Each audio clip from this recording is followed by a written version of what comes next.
It's all about worship and to whom you worship, Volume 2, A Journey Experience Through the Bible. It was after being in slavery for 400 years in Egypt that our journey take us to experience the deliverance of the children of Israel. The Pharaoh that knew Joseph and all that generation died, but the children of Israel were fruitful, increased abundantly, multiplied, and grew exceedingly mighty. The land was filled with the children of Israel. Then arose a new Pharaoh over Egypt, who did not know Joseph or the people of Israel, so he dealt with them shrewdly. God see the oppression of his people, he hear their cry, and he is now about to fulfill his word by coming down to deliver his people out of the hand of the Egyptians and deliver them from their many gods that the Egyptians worshipped. He is coming down to take them to a land that is good, large, and a land flowing with milk and honey. That is a place called Canaan. Our journey will take us to experience the presence of the God of Abraham, Isaac, and Jacob. Our journey will lead us to experience God's character, his mercy, and his love for us, not excluding being also a God of judgment. We will be in the midst of a great multitude of people experiencing the same events with them, such as leaving the land of Egypt and meeting the Lord in the wilderness. So now, let us begin. Introduction. Slavery to freedom. All the persons who went with Jacob to Egypt, those who came from his body, besides Jacob's sons' wives, were 66 persons in all. The sons of Joseph who were born to him in Egypt were 2 persons. Therefore, all the persons of the house of Jacob who went to Egypt were 70. Genesis 46 verse 26. Jacob and his family went to Egypt during a severe famine, a severe food shortage. Joseph was already in Egypt, because his brothers sold him to the Midianites, who in turn sold him to Potiphar in Egypt, and he became a slave. However, the Lord God had other plans for Joseph. While Joseph's brothers meant it for evil, the Lord meant it for good, in order to bring about everything that would happen up to the time the Israelites' entrance into Egypt. The Lord allowed Joseph's brothers to do what they did, so that Joseph would already be in Egypt to save many people alive during this 7-year severe famine that was to come over all the earth. The Lord was with Joseph, and he was a successful man. The Lord had given him the spirit of discernment and the interpretation of dreams. Joseph interpreted Pharaoh's dreams concerning the coming famine and gave him advice on how to survive through it. He advised Pharaoh to select a discerning and wise man, set him over the land of Egypt, and to appoint officers over the land to collect 1/5 of the produce of the land of Egypt in the 7 plentiful years. He suggested to Pharaoh to gather all the food of those good years that were coming and store up grain under the authority of Pharaoh to keep food in the cities. The food would be reserved for the land for the 7 years of famine, which would be in the land of Egypt, that the land may not perish during the famine. The advice was good in the eyes of Pharaoh and in the eyes of all his servants. Therefore, Pharaoh said to his servants, "Can we find such a one as this, a man in whom is the Spirit of God?" Then Pharaoh said to Joseph, "Inasmuch as God has shown you all this, there is no one as discerning and wise as you. You should be over my house, and all my people will be ruled according to your word. Only in regard to the throne will I be greater than you." Pharaoh took his signet ring off his hand and put it on Joseph's hand. He clothed him in garments of fine linen and put a gold chain around his neck. He had him ride in the 2nd chariot, which he had, and the Egyptians cried out before him, "Bow the knee." It was then that Pharaoh set Joseph as governor over all the land of Egypt. Genesis 41 verses 33 to 43. Joseph was in the house of his master the Egyptian. He interpreted Pharaoh's dreams because Pharaoh's magicians could not explain the dreams, for the dreams were from God. God had shown Pharaoh what he was about to do. He showed Pharaoh that there would be 7 years of great plenty to come throughout all the land of Egypt, but after them, 7 years of severe famine will arise, and all the plenty will be forgotten in the land of Egypt, and the famine would deplete the land. Genesis 41 verses 28 to 30. The Egyptian master saw that the Lord was with Joseph and that the Lord made all he did to prosper in his hand. Therefore, Joseph found favor in his sight, and served him. He made Joseph overseer of his house, and all that he had he put under his authority.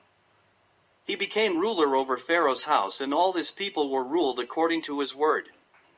Only concerning the throne was Pharaoh greater than he was. He set Joseph as governor over all the land of Egypt, and during the famine, he sold to all the people of the land.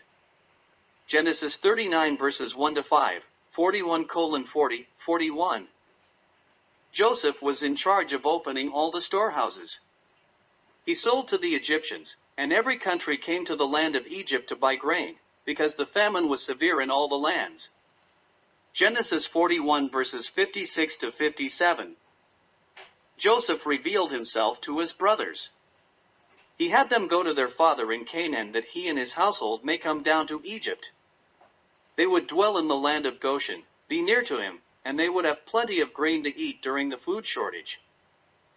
Jacob and his family did so. They journeyed to Egypt and settled in the land of Goshen, for Pharaoh gave the children of Israel the best of the land. They became fruitful and increased abundantly, multiplied, and grew exceedingly mighty, and the land was filled with them. Then Joseph died, all his brothers, and all that generation, and a new king over Egypt, who did not know Joseph, feared the multitude of people.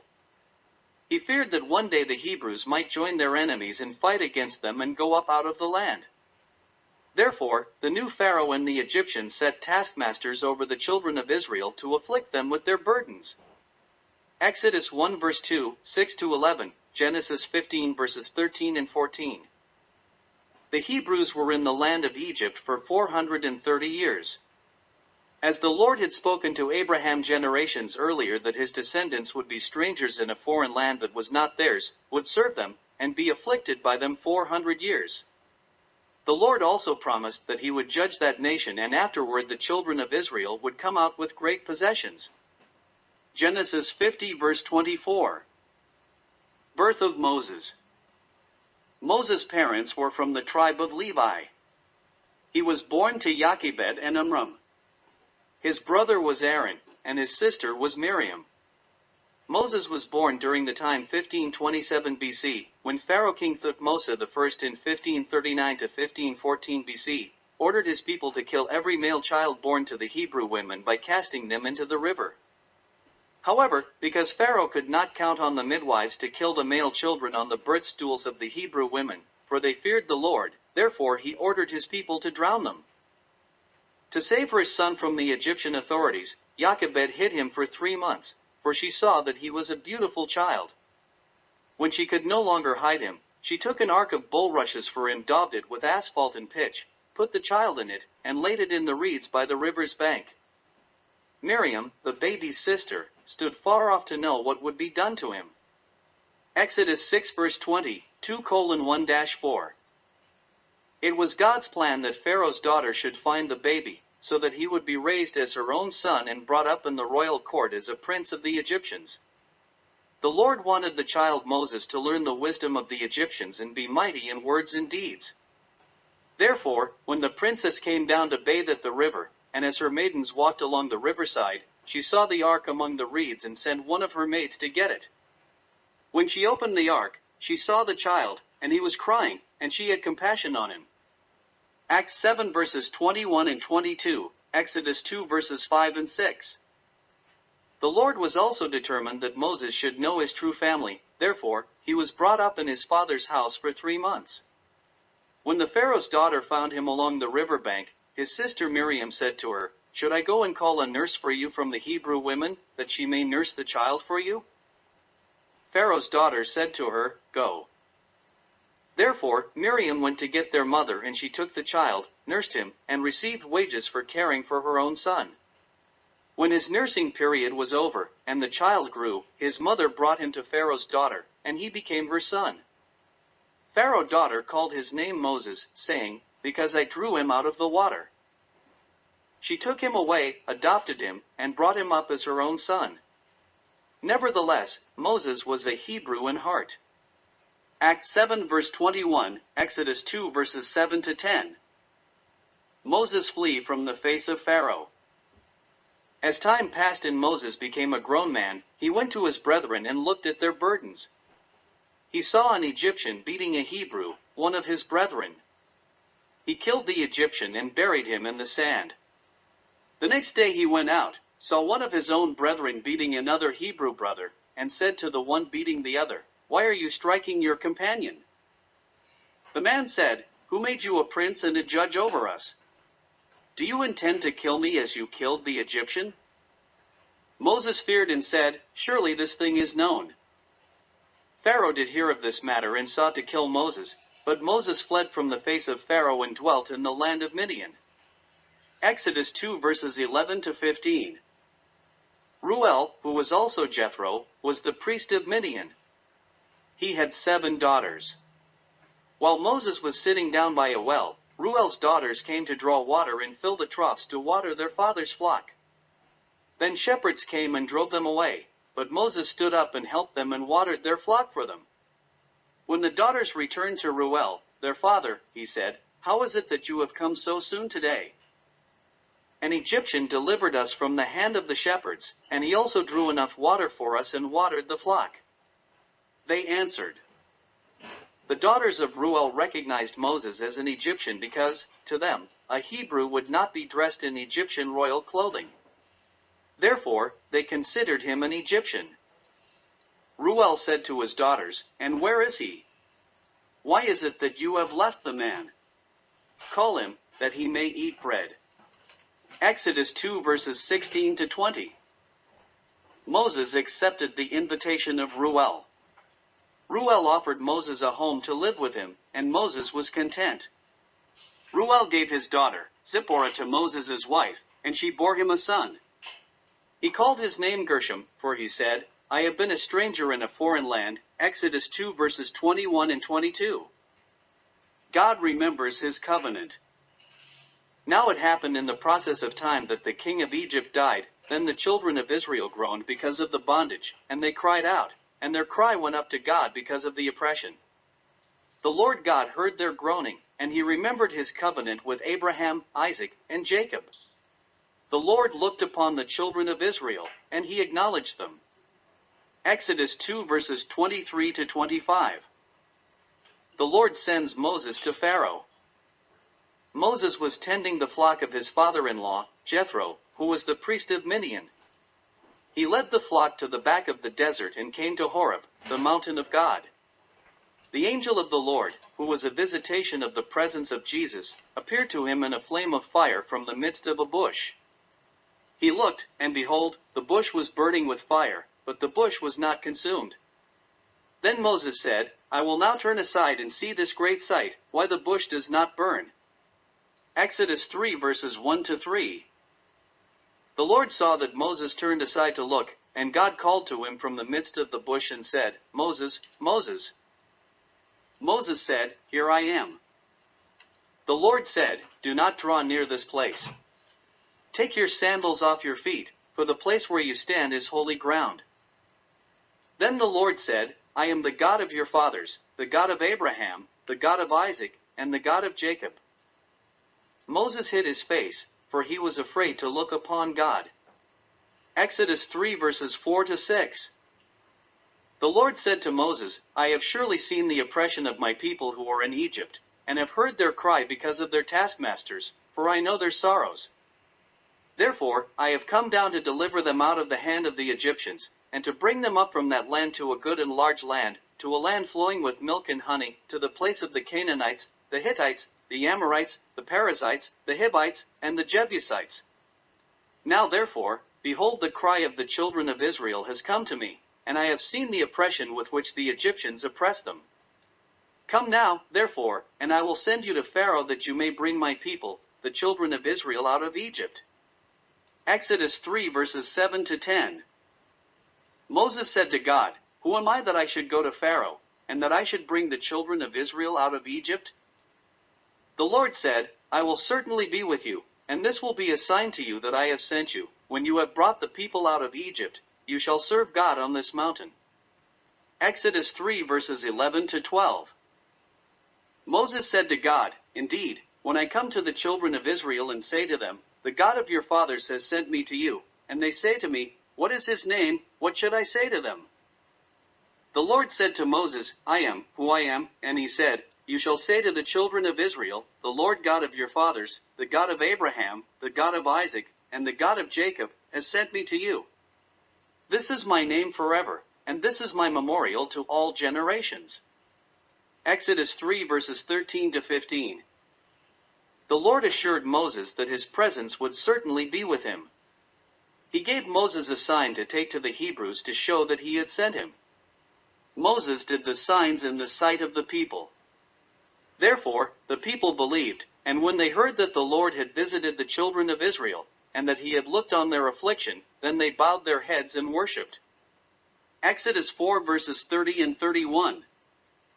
Moses, like Jesus. Moses became a great leader and prophet among the people who spoke for the Lord God. In using Moses to speak for him, the Hebrew people would have victory over the Egyptians, and all this will happen with the command of the Lord. The Lord God will inflict great judgments on that land, the Egyptian people, and their gods. His presence with Moses will lead the children of Israel out of Egypt and out of slavery. The Lord came down to deliver the children of Israel out of the hand of the Egyptians, and to bring them up from that land to a good and large land, to a land flowing with milk and honey. Just like he came down to deliver the Israelites from the Egyptians and their gods, he came down to deliver us from the power of Satan. It was for this purpose the Son of God was manifested, that he might destroy the works of the devil. 1 John 3 verse 8. We have also been given a sign, behold, the virgin will conceive and bear a son, and will call his name Emmanuel, which is translated, God with us. Isaiah 7 verse 14, Matthews 1:23. Yes, and all the prophets, from Samuel and those who follow, as many as have spoken, have also foretold these days. You are sons of the prophets, and of the covenant, which God made with our fathers, saying to Abraham, and in your seed all the families of the earth will be blessed. To you first, God, having raised up his servant Jesus, sent him to bless you, in turning away every one of you from your iniquities, from the slavery of sin. Acts 3 verses 21 to 26. Moses returned to Egypt. The Lord said to Moses in Midian, Go return to Egypt, for all the men who sought your life are dead. Moses took his wife and his sons, Gershom and Eleazar, and set them on a donkey, and he returned to the land of Egypt. It happens, on the day the Lord spoke to Moses in the land of Egypt, that the Lord spoke to Moses, saying, I am the Lord, speak to Pharaoh king of Egypt all that I say to you. Moses said before the Lord, Behold, I am of uncircumcised lips, and how will Pharaoh heed me? Nevertheless, the Lord said to Moses, See, I have made you as God to Pharaoh, and Aaron your brother will be your prophet. You will speak all that I command you, and Aaron your brother will tell Pharaoh to send the children of Israel out of his land, and I will harden Pharaoh's heart, and multiply my signs and my wonders in the land of Egypt. Nevertheless, Pharaoh will not heed you. This will be that I may lay my hand on Egypt and bring my armies and my people, the children of Israel, out of the land of Egypt by great judgments, and the Egyptians will know that I am the Lord, when I stretch out my hand on Egypt and bring out the children of Israel from among them. Exodus 6 verse 29, 7:1-5. Moses and Aaron went in and spoke to Pharaoh, and said to him, The Lord said to let his people go, that they may hold a feast to him in the wilderness.